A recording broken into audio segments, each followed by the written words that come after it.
Nathan, oh, est-ce que Afro pétage et Kobeta? Il faut tout naïe, nous avons inspiré Afro pétage. C'est le moment ou c'est pas le moment?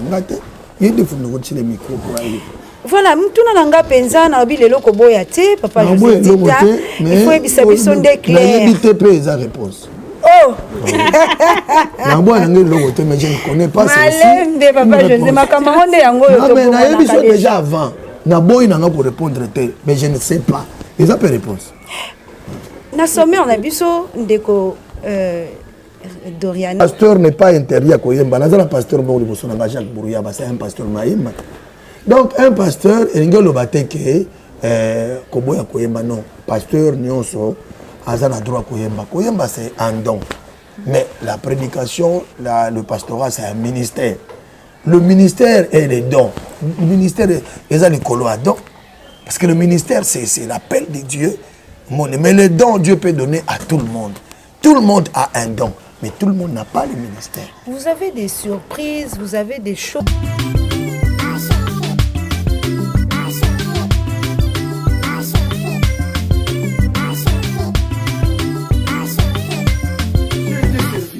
J'ai été service, il y a moi tout ça la service.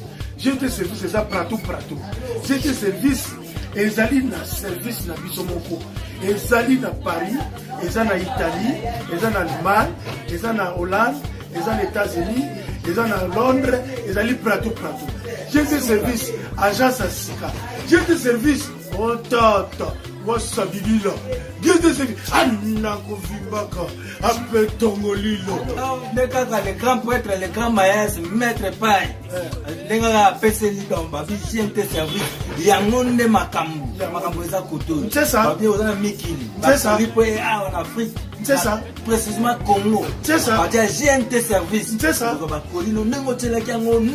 puis, Kwanga. Quand ça va tout est dans Makambuza Koutou. J'ai été service. Bandeko. En tout cas, nous avons le bézati. C'est ça. J'ai été service. Nous avons maître pas et Jackie. Donc, papa la moine. Papa la moine. Père et mon fils. Moi, nous, nous avons une césarienne. Il y a aussi la tête. Nous avons dit, pour le j'ai été service. Et l'eau comme un casse. Si vous avez un amateur à Boyoka, j'ai été service. Qui est? Et puis j'ai été service à ça. J'ai été service agence assure. Minga Oloba. Exact. J'ai été service agence à Paris. Pardon, nous sommes à Paris. Bon, on a été service agence assure. Nous sommes à Paris, nous sommes à Bruxelles, nous sommes à Londres, nous sommes à Hollande, nous sommes à Italie. J'ai été service du pratou. Pour lui, on a numéro la pour lui, on béni. Pour moi, la maman, à Nisa, à Bolisa, à Lani. Ah, j'ai été service. Anabuvimbe. Ah, kanenya no big tongolilo. Barobi siente service. Agence oyo ya si. Agence oyo soko pesero kona ye koma na kisasa. Assurance obligé. Barobi siente service. Oti na motoka. Eya na kisasa mutu ekokoma kitoko. Okotisa mbongo. Okotisa bavalizi na yo bakori na yo. Siente service na Panama. Number 1. Siente service. Esirisi Masolo. Siente service. Tongolilo. Mama Baruka Obama na yena Tongolilo. Amani Tongolilo. Siente service. Tongolilo. Mama na sana na bana mikete. Na iwana muke. Na beteyo. Obedere. Na beteyo. Na soyo minwe. Na beteyo mama. Siente service. Tongolilo. So ya média balandi nyonso internet boza ebele liboso abetando na bino. Merci beaucoup na confiance et fidélité au bosala kangai mwana na bino ndeko na bino Rachel Gikonji, la perle rare de la presse, la baleine de la presse congolaise. Un grand merci à tous nos abonnés mais également à tous nos partenaires. Ndetolobaka le souci pour nous de vous informer.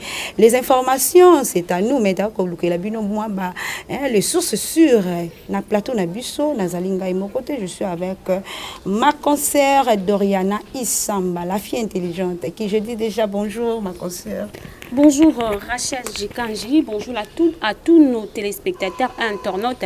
Aux Arawana scotché branché pour suivre nos émissions. Ensemble avec des émissions sur le terrain pour notre Sabino d'actualité de l'air. Donc aujourd'hui, Tozana Rachel, nous sommes avec le frère José Ndita qui chante à l'honneur de l'Éternel. Naïnde Tokosolola, d'actualité surtout dans le monde musical. Pourquoi pas parler de pasteur aujourd'hui en RD Congo. Et voilà, merci beaucoup. Je dis déjà un grand bon anniversaire à notre frère Papa José Ndita. Oh les lois Kotombela, Mbotama et Lamou, nous sommes déjà ensemble. Joyeux anniversaire. Que le Seigneur vous accorde encore une fois de plus.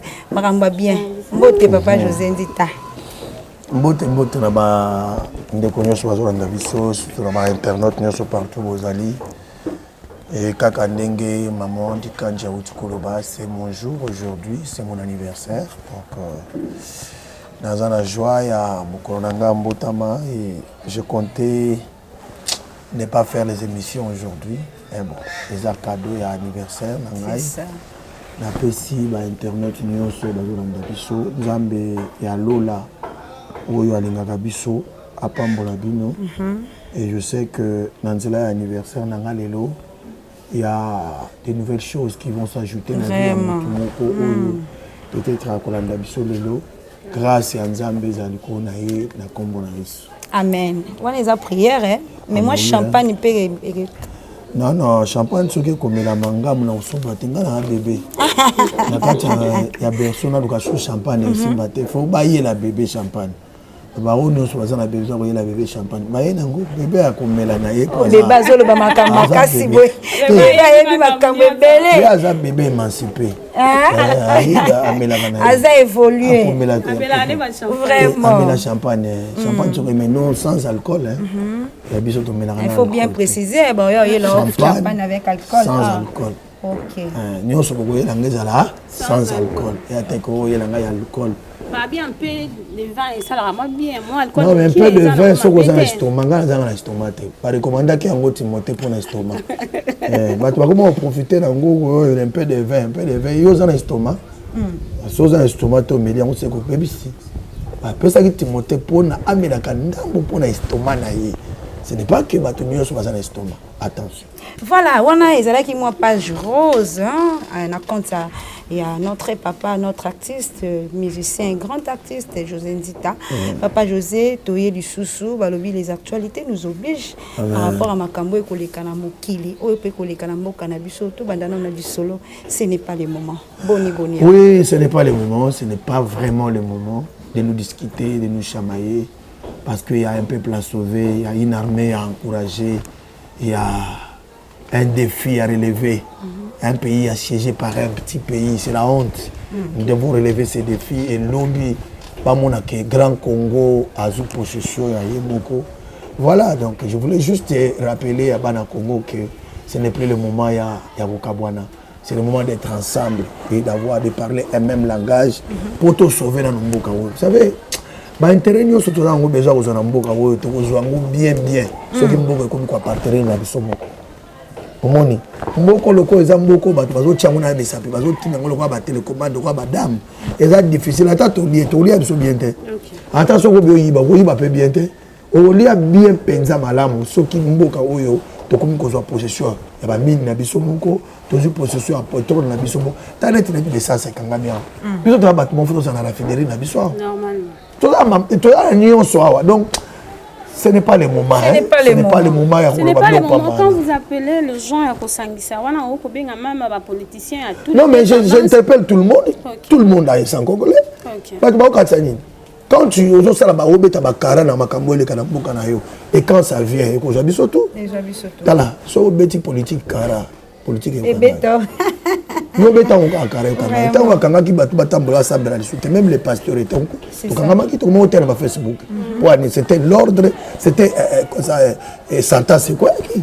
Donc pour dire que un bon chrétien, quelqu'un qui aime son pays, c'est celui-là qui va d'abord prier pour le pays et contrôler le bon fonctionnement de son pays. Un chrétien qui dit qu'il est chrétien, qui ne regarde pas la politique, En tout cas, ça va je ne te dis pas d'être politicien, mais ton œil doit être sur la politique pour contrôler comment Batouana Bazo Kamba. Et si Bazo Kamba Mabé, c'est ça, il faut être sentinelle du pays. Aujourd'hui, voilà. Quand tu parles d'être sentinelle et par rapport à Rokamba, donc aujourd'hui, Nabato Bakokamba. Bato Bakokamba, ce n'est pas le moment de nous chamailler, ce n'est pas le moment de nous entretuer. Ce n'est pas le moment de brandir le tribalisme. Ce n'est pas ce moment-là. De détourner aussi l'argent. Mais oui, bien sûr, quand je dis ça, je dis les détourner des deniers publics. Bazo Kangai. Hein? Avec 21 000 $. Quand la minute est là, la binue, bon sentir en besoin. Voilà pour la banane, ba député. Et ba député, c'est pour la batunio, so madame l'église, tina mutumbiba. Comme on a une vidéo. Désolé. Vidéo Zoya, mais avant tout, maman. Ezo kanga batu, wane ko kanga batunio, so madame mututi na se. Vidéo. Le frère José Ndita, azalera toujours aimé Nabato au Batala Kaye. Le frère José Ndita, ayambara journaliste et tout, mais okimara moi mituna. Ce qui te bandit na yo, okoloba non, Rachel, Gikanji côté wana te. Mais le lo pena na sengi na yo papa José, o éclaircir biso, ko boya moi mituna na ngai te. Koloba pete ke lelo na koloba oyo te. Parce que c'est très important pour batope bayeba. Mais avant yango, to lingi to kata moi morceau, ya ce n'est pas le moment. Et ko sala bien na balandi na biso. Bon, la bandit bosso na côté à deuxième partie. Pour ça la bandit bosso est sima. Eh, bisonde tozo bele la ba agressé biso. Bisonde tozo bele la au secours. Kasi communauté internationale ba juger bon, ba prolonger embargo na biso. Fongola miso mona Congo, otala bien. Balinginde ba kabola Congo ye. Au lieu tozala langage moko tokomiko kabwana talandenge bakomiko profiter. Ce n'est pas le moment d'incitation à la haine. Ce n'est pas le moment de brandir le tribalisme. C'est le moment d'être ensemble, de parler un même langage pour sauver notre bon pays, Congo. Voilà. C'est très profond. C'est pas le moment. C'est pas que tous les gens qui nous suivent va comprendre. Et moi, quand on comprendre que ce n'est pas le moment. Ce n'est pas le moment. Il est temps d'être donc, Nicolas, c'est le grand commissaire Rassene. Attends, Monio, les politiciens, ils dans la TV, ce n'est pas le moment. Attends, Moni, afro-pétage, ce n'est pas le moment. Vous n'êtes pas sous contrôle. Ce n'est pas le moment. Mais pour pétage, vous avez le moment, tout le moment. Oh, mais il peut foyer battre. Et ça normal.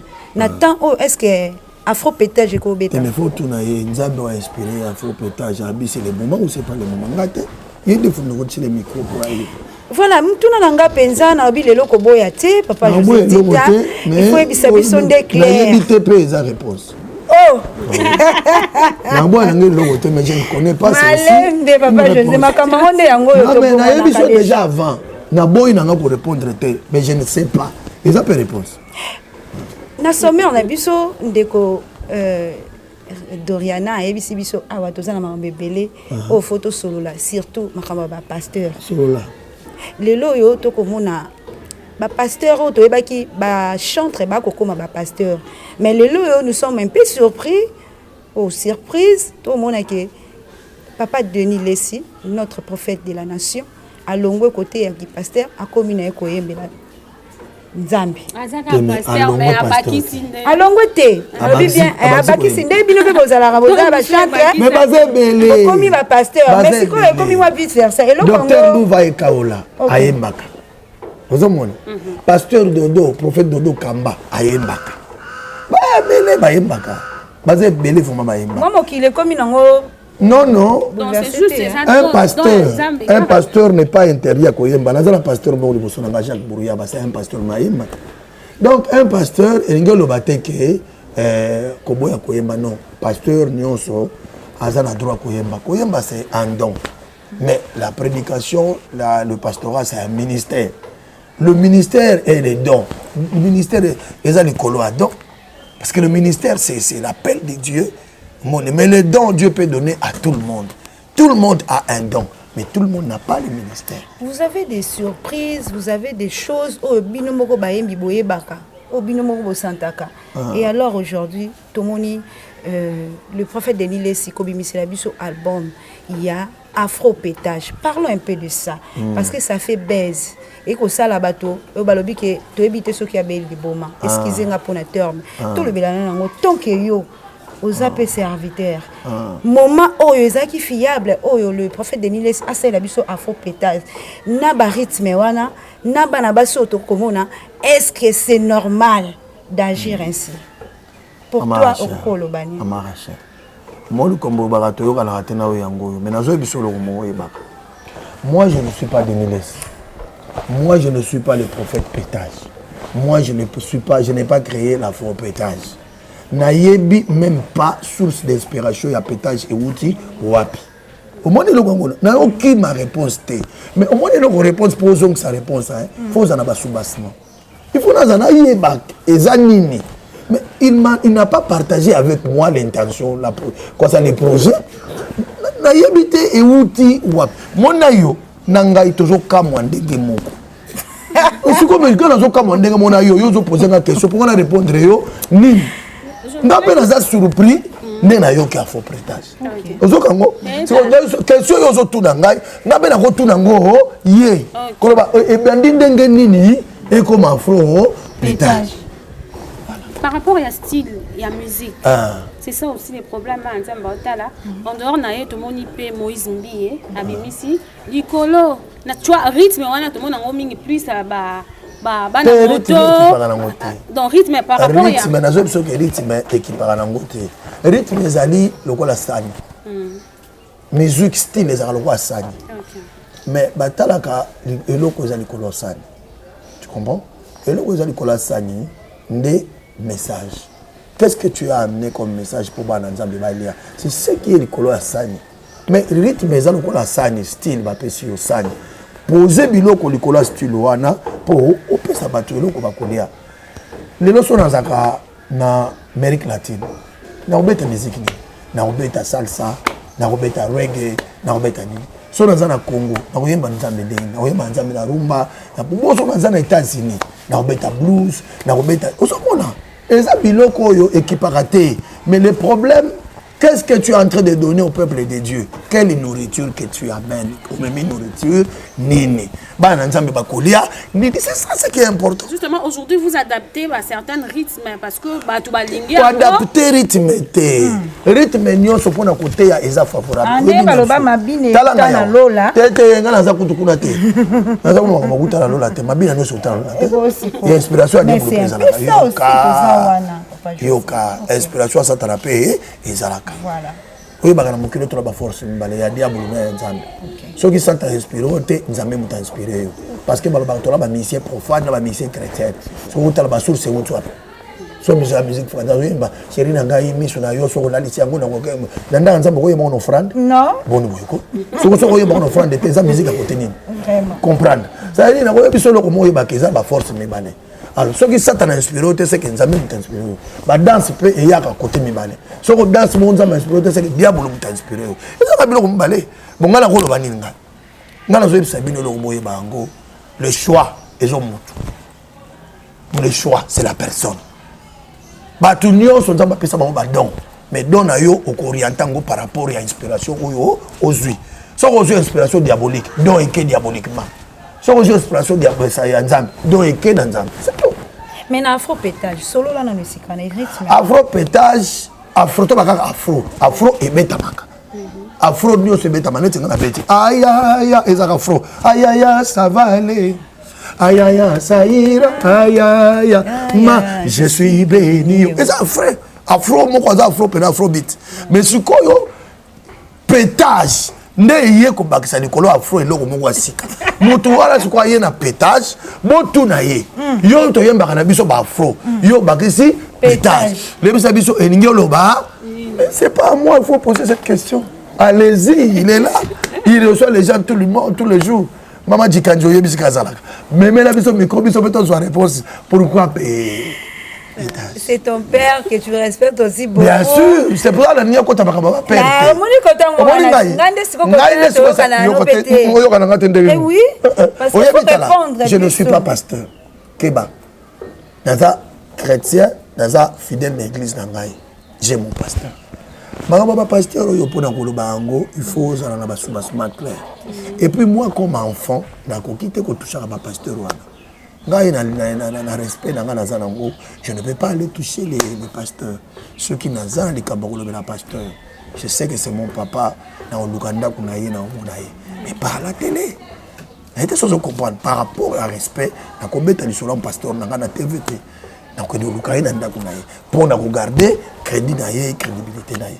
Mais autre le beleza beaucoup dans le domaine de la musique. C'est ça. Et on a répondre bino que ba afro et zalaka. Mais il y a pétage, beaucoup na muto salé. Voilà. Merci beaucoup. Nous continuons. Doriana, Ozana Mutuna, pour notre Kobanayango.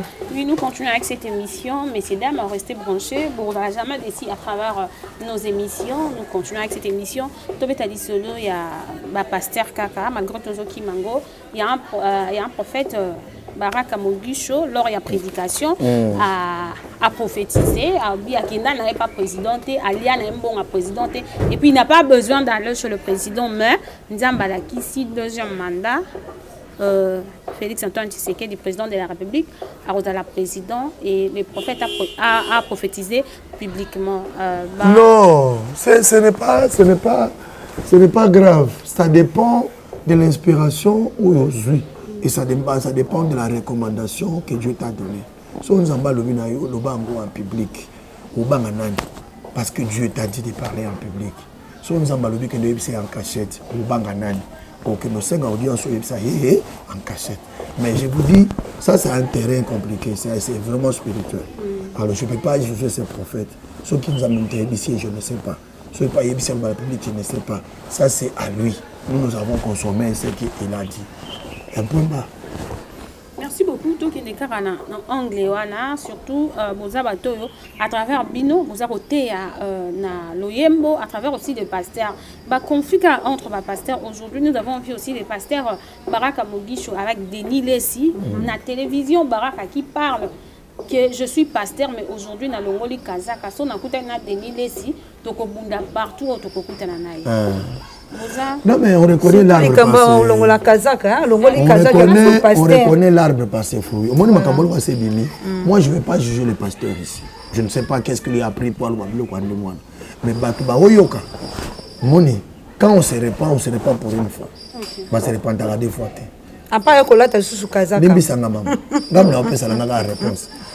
La repentance c'est pour une fois.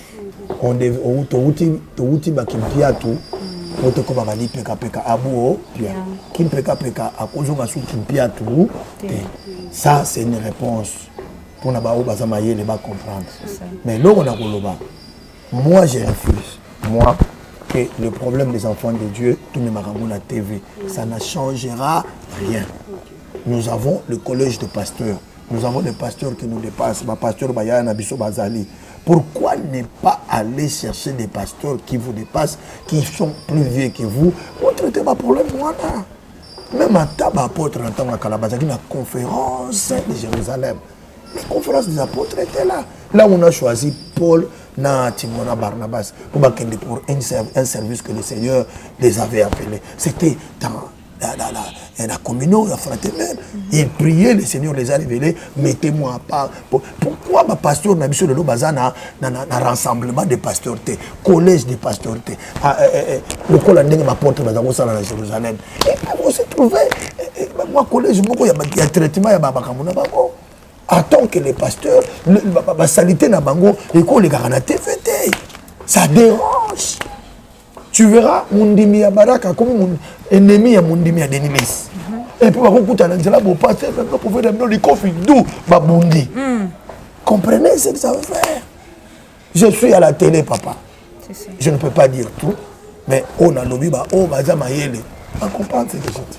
Mais bozali na ba sosa, bazali pe na ba structure. On a déjà ça des interpellations. Si je sais papa, mais ba structure wana eza pe na ba konti. Yo koko interpellé car pe ba président na bango ya ba structure. Non. Pour ne pas citer les noms, j'ai déjà parlé. On va s'amayele, va comprendre ce que j'ai dit. Je ne peux pas aller là-bas, ça m'a une injonction. Je ne suis pas l'air supérieur quand même. Oui, na leader na biso to na alinéa wana kaka moko to moni pe ba conflit et koko ba kaka na kati ya mboka na biso papa José oza influent na kati ya RDC okoyembela quoi okoyembela FARDC okoyembela makambo ebele bato ebele bazo mboka na yo voilà ton pays et lelo ba conflit ekoti ti na bikolo pour na yo tout le monde qui l'autre fois c'était le Kassai. Côté Grand Kassai, il y avait des conflits. Les lots, comme dans Ngambo, Bayaka, et Nabateke, dans Ngambo, côté Abandundu. Ce n'est pas le moment de nous chamailler. Ce n'est pas le moment de brandir le tribalisme. C'est le moment d'être ensemble, de parler un même langage pour sauver notre beau pays. Ce n'est pas le Nalobanini. D'ailleurs, bon, la micro na TikTok, basale lingai ba jingle banini ba kwa nini ba challenge et belé nazo tiango na TikTok. Ce n'est pas le moment, ce n'est pas au moment na TikTok ko yinda mikolo na sur la journée à 15 on a natif de la TikTok ba challenge voilà, ce n'est pas le moment. Engai moko, je vous promets de faire le banderole à Kinshasa. OK. Je vais négocier avec soit pour Congo, soit pour Alima quoi ça Brasim. Nasala bango nini José Nzita, ce n'est pas le moment de chamailler, c'est le moment de soutenir. Soutenons un peu, nous avons un pays à sauver, nous avons une armée à encourager, nous avons un défi à relever, ce n'est pas le moment. Ce n'est pas le moment. Oh, c'est quoi ça? Un mot, quand vous chantez pour les FARDC, vous chantez pour la RDC, un mot pour la Esther. Aujourd'hui, Bounaga est sous contrôle. Il y a Rwandais et rentrée des classes. Il y a eu des difficultés. Il y a une classe qui est en Gambouana. Il y a battu et ils ont continué. Non, mais Bounaga n'a pas besoin qu'il y ait déjà. Mais c'est qu'il y a un conflit. Qui m'est ça? Qui m'est cause à la terre, mais qui m'est quoi? Parce que au monde pour mes amis, les Congolais n'aiment pas les Congolais.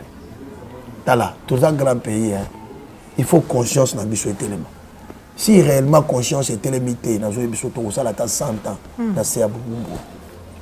parce que quand je veux Tobongisa, yo qui n'est pas mon ça la Tobongisa, to bêta, yo qui n'est pas camarade, mais tu viens aussi tu es mon ami. Quand tu fais tous les déroles, là, qui nous sont là, bien, bien, qu'est-ce que tu veux? Wana banane. Mais il y a des gens. Okay. Il y a des gens, il y a mais bien sûr. On est on est wana. Déjà babima na zoba to sa dinya. Te balobi ata babimi na bango na kati mboka ils n'ont rien à perdre. Ya.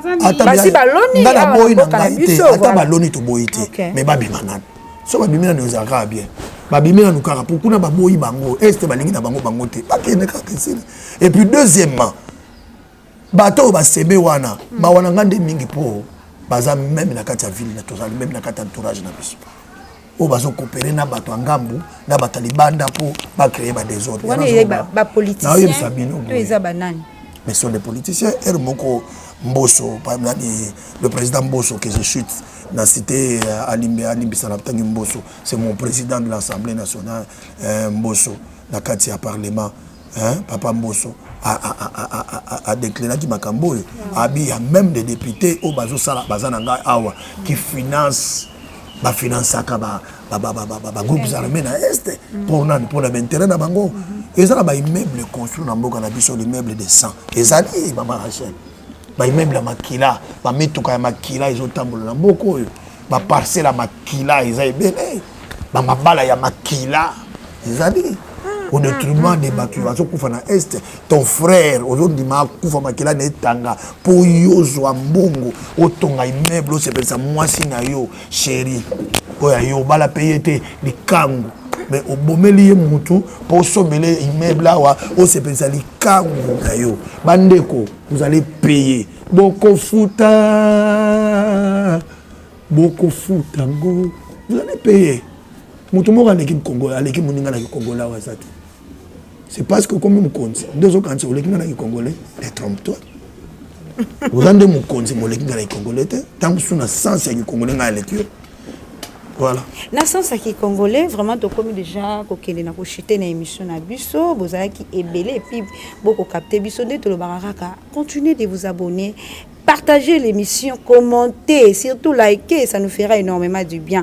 Nous sommes avec Papa José Nzita, Tozo Chité déjà. Papa José Nzita, des nouvelles du groupe. Eza ndengenini. Nous avons un concert, Eza Ndengenini. Kambo, ce n'est pas le moment.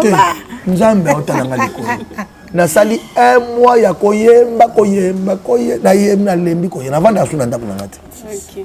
Koyemba présentement nazo kende Lubumbashi. OK. Na kele su koyemba na kota kolo ezina siliti na yesu kozonga. Ni koyemba après nazo kende Angola. Una makambe combien peso makambo. Lubumbashi pa Congo. Menga nazo yemba na l'église nyonso. OK. Voilà donc kalamik tena yesi mona nazo boa keloko mukwawa kake zo bima beaucoup mona ngwao. Vidéo. Justement, nous sommes vraiment arrivés à la fin de cette émission. Dernière question, vous allez répondre vrai ou faux. Pas de problème. Faux. Toujours qui est plus l'angambo ya pasteur. Aujourd'hui, on connaît les faux pasteurs Bazali, vrai P Bazali, mais nous on pose tellement de questions. Toi, tu réponds. Amen. On commence par pasteur Denis Leti.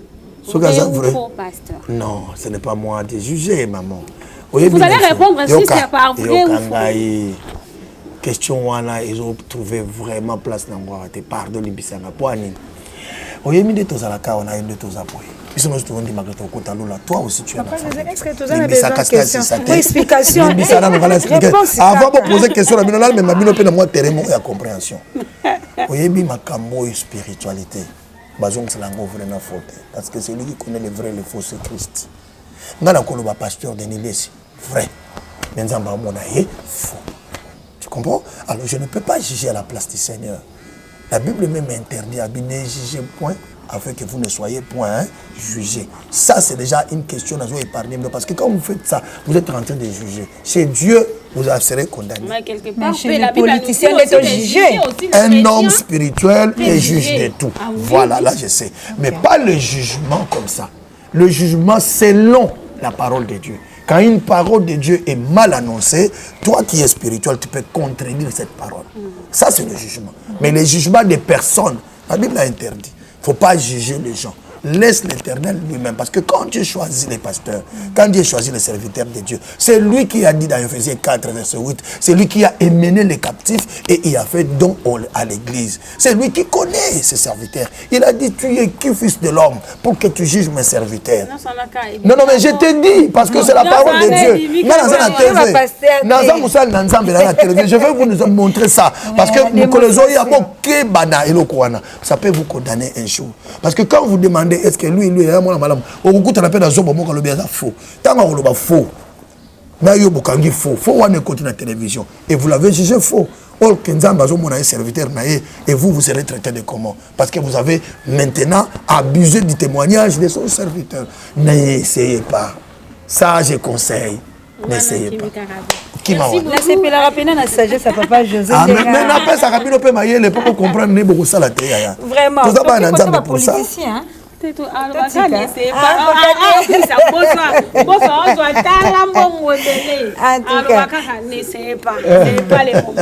le moment. Ce n'est pas le moment dit. Attention, ce n'est pas le moment. Vraiment, nous sommes arrivés à la fin de notre émission. Papa, je vous ai un mot pour le fidèle. Oh, déjà, mité Melembi et Zoki par rapport à ma campagne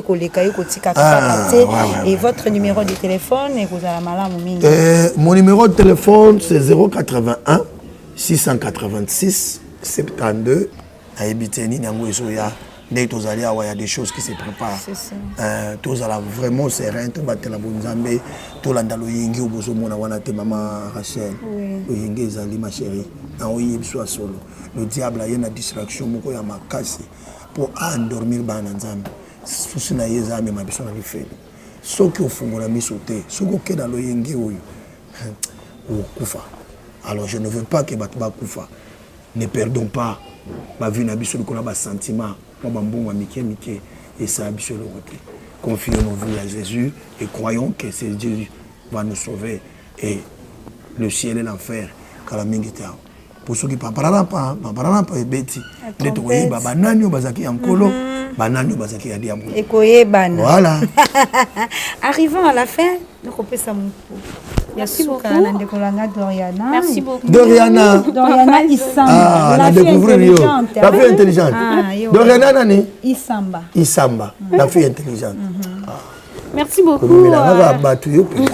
Papa José, joyeux anniversaire encore. Merci beaucoup. Nous sommes arrivés vraiment à la fin. Merci à Christian Molato depuis Matete. Merci à Joachim, l'homme selon le cœur de Dieu. Merci à Papa Janou Toussebo, Maman Nancy Ngounou et à vous, chers abonnés. Abonnez-vous massivement, vous ne serez jamais bêtis à travers nos émissions. Les Papa Lobby, Tozoko Manasuka, Moutamoussoua Eba, et Sika Télémi. José revient bientôt. Merci, Rachel. Et merci Doriana. Merci à tous nos amis. Oh, nous sommes balandi biso. Oh, baza awa ba tenir biso compagnon. Merci.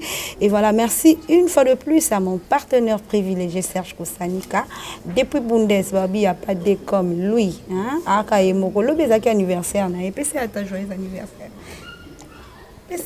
Joyeux anniversaire à Serge Kosanika. Yanga pe la pesio. Serge Kosanika. D'ailleurs joyeux anniversaire en gros. Mais voyez barango. Voilà. Anniversaire na anniversaire tout année. Je renani à routine de la muninga. Joyeux anniversaire à mon partenaire privilégié Serge Kosanika et merci à tous nos abonnés. On a intégré famille Boye Belé. Pour aujourd'hui, on s'arrête par ici. Au revoir pour le prochain numéro. Bye. Bye bye.